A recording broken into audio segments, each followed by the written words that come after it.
Ave Imperator, brothers and sisters. Today was going to be a video about the various troll species that inhabit the wild lands of Warhammer 3 and its setting, the world of Warhammer Fantasy, and now the Old World. However, after last night's stream, I have to admit that I was unexpectedly enthralled with a new bit of knowledge that I gained. And I was so excited to share it with you that I decided instead today to refocus the topic of today's video. The trolls will appear in next week's video. All the species of troll will be examined then. However, today we're going to talk about Mournguls. I did not know what I have just learned about Mournguls, and it makes them even more terrifying to my way of thinking. Allow me to share this with you, my friends. Travelers, hunters, and outcasts unlucky enough to get lost and endure slow starvation among the killing cold of mountain winters risk exposure to the most insidious effects of the winds of magic. Even the most steadfast of men, those devout to their gods, be it Tal, be it Ulrich, or Sigmar himself, can turn into monstrous shells of themselves known as Mournguls. Now, I have to admit, to me, that was a very exciting piece of knowledge. I did not realize that Mournguls were actually naturally occurring. I believed that they were solely from necromantic source. I believed that they were the result of necromantic magic being applied to a dead corpse to mutate it, to twist it, to revivify it in a sense, right? That's what I thought. But no, this is much worse.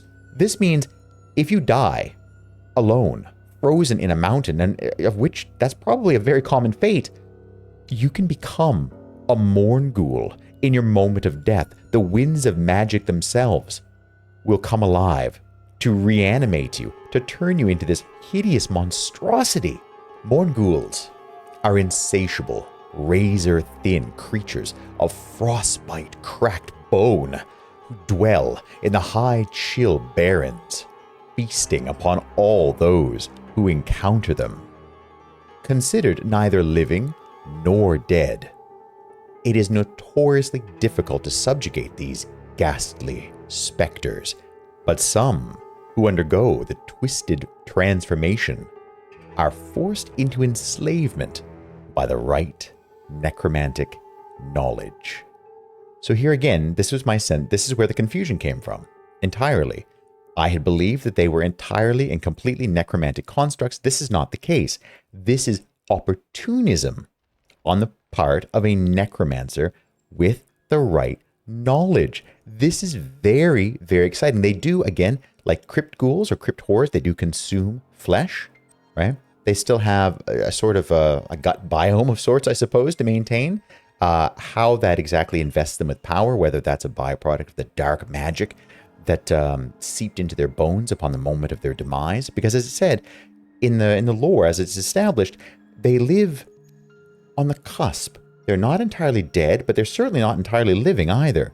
They're somewhere in between. And you can imagine what that must do to the psyche of the individual who undergoes this process. How terrible, how twisting, how evil you must feel. Imagine being, for example, a priest of Tal, right? The god of the hunt, worshipped across the empire. And in the midst of a pilgrimage, you find yourself high upon a mountain peak, freezing, cold, without the succor of fire, food, companionship, and slowly you succumb. You feel the grip of death take you. And as you fall into its grasp, closing your eyes, for the final time you think, you feel the winds of magic enter your bones. You feel them twist and mutate. Your flesh sloughs off of you. Your mouth distends. You change into a Mourngul. How awful. Oh, this is why I love Warhammer Fantasy. That's disgusting. It's terrible. It is fascinating. Now, let's come back to this. There's a last little piece here. The right necromantic knowledge. When the winds surge and arcane storms scream across the world, powerful binding scrolls can be fashioned to exert control over the walking nightmares, the Mournguls.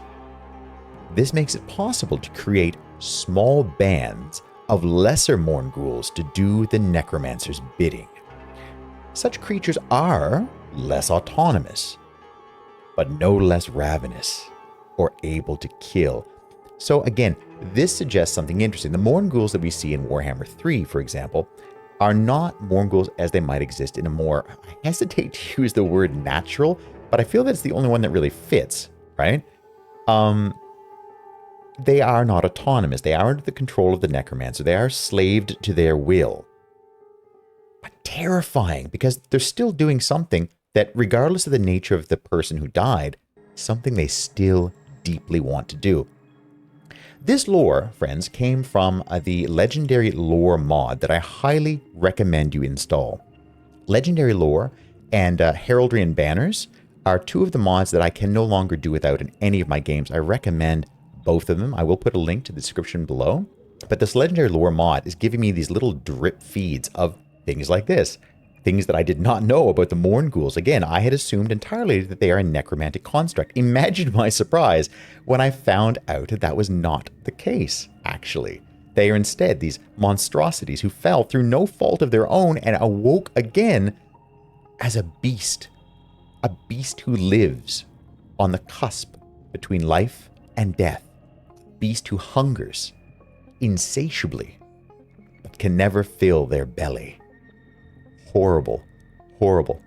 Friends, what is your favorite unit in Warhammer 3? I would love to know. Please leave that in the comments below.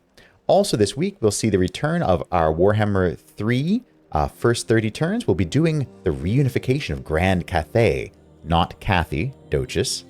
Also this week, we'll have a Warhammer 40k tabletop through Tabletop Simulator featuring the Tau versus the Dark Angels. This is a rematch, and it has become a blood grudge, friends. It's going to be very intense. That'll be happening Friday night, my time. Sunday will be, we're not sure yet, actually. We're going to see what happens. So do come around, check out our live streams, and do pay attention through the week. I have an upcoming reaction to another of the wonderful Colm R. McGinnis's songs. And I will also have a video featuring the Valhallan Ice Warriors of Warhammer 40k coming out Friday, I believe. So it's becoming very busy around here, friends. As always, we also just crossed 600 subscribers today. I am thrilled, pleased to pieces to announce this. The channel's growing. The Discord community, which I highly recommend you join, is thriving. It's a great time to be a Warhammer 40k, fantasy, old world, Age of Sigmar, what have you. It's a great time to be a fan of the settings, folks. And thus, I must go to work, and I bid you adieu. Once more, Ave Imperator, you honor me with your presence.